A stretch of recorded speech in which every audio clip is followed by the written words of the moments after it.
Hi everyone, I'm Mackenzie. Welcome to Teacher FYI, where I share new teacher tips every week. Today I am sitting down with my sister Megan. She is a therapist in Sacramento, and I invited her to join me today to talk about a topic that is really close to my heart, and that is teacher mental health and well-being, specifically teacher burnout. Every year I hear more and more teachers experiencing some level of burnout, and so this is going to be a two-part video series. Today, Megan's going to be sharing just what causes burnout and some signs to look out for. And then part two, Megan will share some ways that we can actually cope with burnout and some additional self-care tips. Hey Megan, how are you? Hi, Mackenzie. I'm doing well. How are you doing? I'm good. Thanks for being here. I'm excited to talk to you. So before we get started, how about you just let everyone know a little bit about you and your background and experience? Okay. Yeah. Well, most importantly, I am Mackenzie's big sister. But other than that, I am a therapist in Sacramento, California, and I have a group counseling practice where we specialize in relationship focused and trauma informed therapy for adults. And we work with individuals and couples at our practice. Thank you. Yeah, I really wanted to have Megan here because she is someone that I turn to a lot when I need support. And I think she has a lot of great advice and insight on the mental health aspect of teaching that I don't think is nearly talked about as much. And so, in a typical year, teachers have a lot of stresses and they can experience burnout. I know I have in the past, and I think burnout can happen at different levels. And so, what are just some things that can cause burnout that teachers might be experiencing? Yeah, that's a really good question. And I'm so glad that you're talking with all your teacher friends about this because burnout is definitely a word that is like in the atmosphere right now in mental health. So one of the main things that I'm thinking about as we prepared for our chat today was just how teachers, like therapists, are in a helper role. So usually you get into teaching because you really care about people, you really want to help, and oftentimes you have your own personal experiences of either really finding comfort at school or support from other teachers, or like liking the education setting that you grew up in that pulls you so that it's a professional job, but it's also a personal connection. And when we are in jobs that have that personal connection, it both drives us and can be really great, but we're also really vulnerable to burnout because we can have really high expectations for ourselves to perform. And oftentimes, when we're helpers, when we're under stress, instead of pulling back and setting boundaries, we actually lean in and do even more. And so I think that that is what puts teachers all the time at risk of burnout is that they're helpers and they can lean in and like overwork themselves. And especially right now during the pandemic, I think we've all, had our trauma buttons pushed. And then the way that we cope as helpers is like, what more can I do? I want to help everybody. So just that high dedication, high expectations for ourselves, and then not setting boundaries, I think is one of the biggest risks to burnout. Yeah, I can really relate to, I mean, I see this in teachers, and why we go into the profession is to help. And we want to be there for our students and their families. And Mhm. I think something I've noticed is that when we are putting so much energy into other people, it almost seems harder to check in with ourselves and take care Mhm. of ourselves. Yeah. Yeah, definitely. Do you notice that, because I know we as therapists feel this way, but because we do get such good feelings from working because, like, we're making a difference in other people's lives and you see the impact on the people that you're helping, that those good feelings, like, become the main source of looking for good feelings instead of checking in with ourselves and, like, "What other things make me happy? What other things give me pleasure or joy?" Yeah, and I think, and you touch on this, like as in a therapist role, you also are getting so much support to other people, and that can be really almost emotionally draining, though, because I know like hearing other people, what other people are going through, and then or like experiencing, seeing what our students are going through, it can have almost this like emotional weight. Yeah. So, well, what comes to mind for me is vicarious trauma, is a phrase that we use in therapy a lot. And I think that other helpers, so teachers and then doctors, medical doctors notice this a lot, where when you're working closely with other people and they're going through trauma, we actually feel what they're experiencing. Mhm. So we as humans, like there's actually research behind this, that we as humans were wired to experience empathy. And even if we're not consciously going in, like if we think, oh, that person's not very good at giving empathy, their body still feels empathy because of how we're wired. And in our brain, there's I don't think this is the like clinical term for it, but there's mirror neurons. So the idea is when I'm sitting with you, if you're experiencing grief, my brain actually starts feeling the grief that you're expressing to me. And so it does become this heaviness that we're feeling. And so clinically we call that vicarious trauma because we're experiencing your trauma vicariously. And then and it takes a toll on us. So there's things that we can do to help us with vicarious trauma.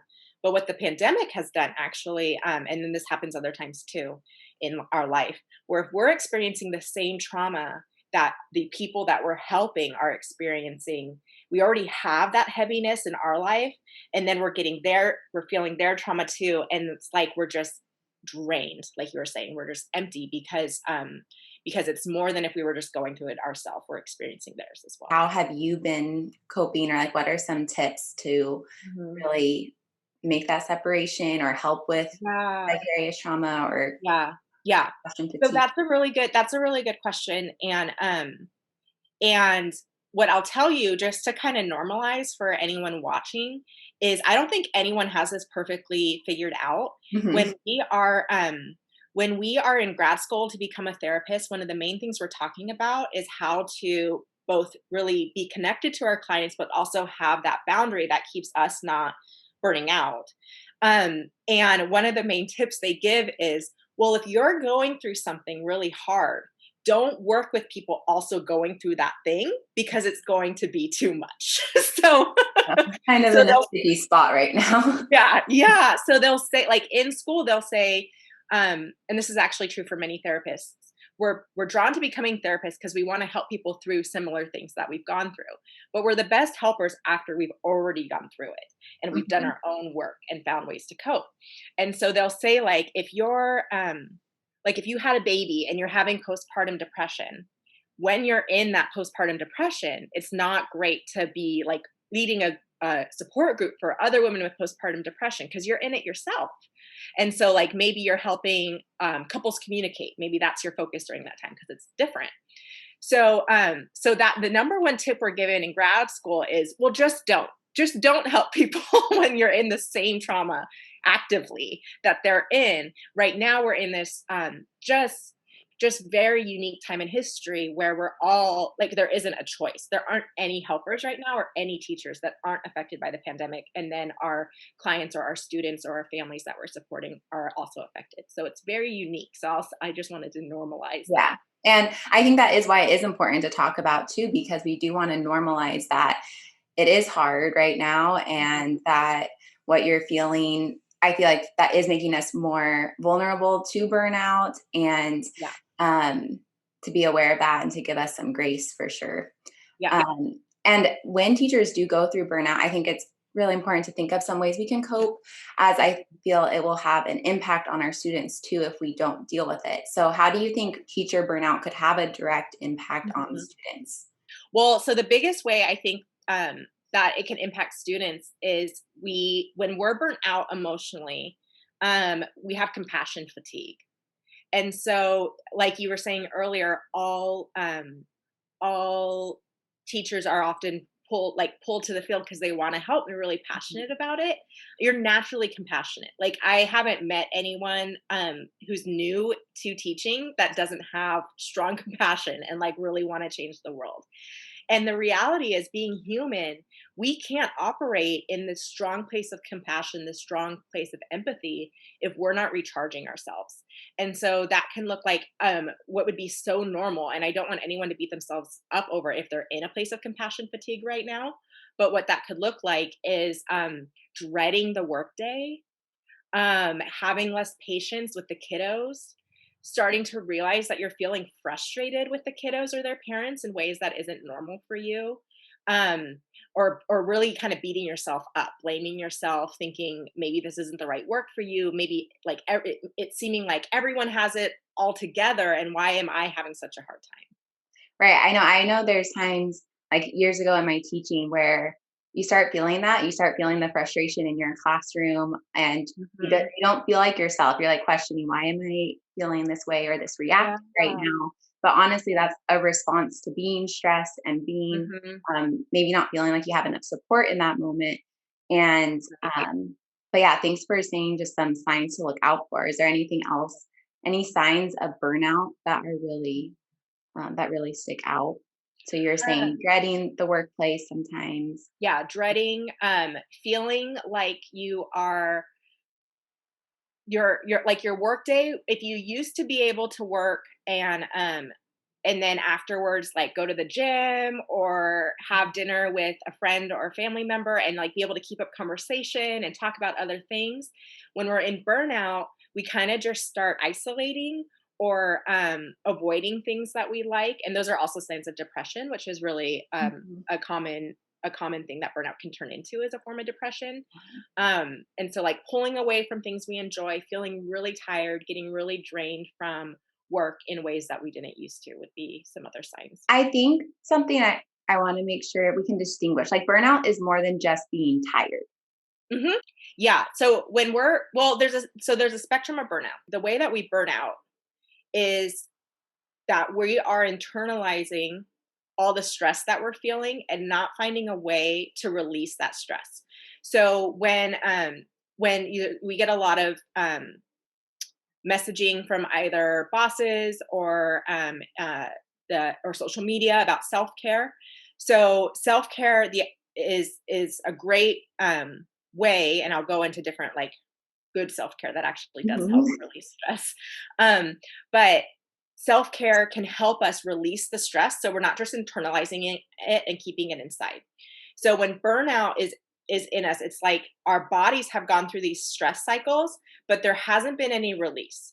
And so if and when we release the stress, we usually feel hopeful. So like an example might be if it's just a normal school year and you're coming up on report cards, Mhm.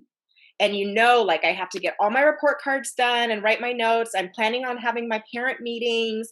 We also are preparing for standardized testing, and then there's this project we wanted to do. So you're Right really, now. yeah, yeah. Yeah, your life right now. So you're really stressed. Every year you're going to have that stress. But we aren't necessarily going to burn out because it's a temporary amount of time. Right. We have done it before and we know what it's going to look like. At the end, there's a celebration like, woo, we got done. We handed out report cards. Now we're going to do something fun. We're done with testing. There's this like release and celebration at the end, and then there's time for rest. So like the school Mhm. year maybe ends, or it's spring break, or it's winter break, and so there's this time for rest after. So all of that, it's like we're in the stress cycle, but that cycle comes to a close, and then we have celebration, we have things to look forward to, we're hopeful, we can look back with our kiddos, what were some great things we did this year, all this like positive stuff. When we burn out, we don't have that release at the end of the cycle. And so there's something blocking us from having this release or this hope. So in times that aren't the pandemic, that block might be if we're in a toxic workplace. Mhm. And even though we're done with report cards, we still have this like, I don't know, toxic teacher that we have to work closely with that just like makes us feel uncomfortable, or the principal's putting pressure on us to already start planning something for the next school year or something, where we're not able to have a true sense of release and celebration and rest. So that can be external factors creating that in a normal timeline, and then internal factors can create that. So like I was saying, helper people helper people um put a lot of pressure on themselves to high perform. So if we're the type of person that can't take that pause to celebrate and rest and not plan for the next thing, or like, oh, that's great, I got that done, now I got to really stress about this next thing. If we're doing that, we're going to burn out too, because we're not giving ourselves that time to rest and pause and celebrate. Yeah, I was going to bring up too, especially with new teachers. I'm always worried about Mhm. them because they don't really have it any other year to compare to. I feel like they're not really prepared enough to just how stressful our job can really be. Yeah. And I think it's really important to for them to really like find a support system and recognize those signs of burnout. So Yeah. uh, Yeah, absolutely. And really be able to name like what's contributing to this pressure I'm feeling. When we're burning out, it's like this constant pressure we're feeling. Are we feeling it because of external factors? Are we putting this pressure on ourselves? And like you're saying, finding a good support system. thank you for watching. In the next video, we're going to be talking about ways we can cope with burnout and some additional self-care tips we can take. I would love to continue this conversation with you down in the comments. And if you know any other teachers that may find this video helpful, please feel free to share it with them. If you haven't already, please be sure to subscribe to my channel for new teacher tips. And I hope to see you again next week. Bye, everyone.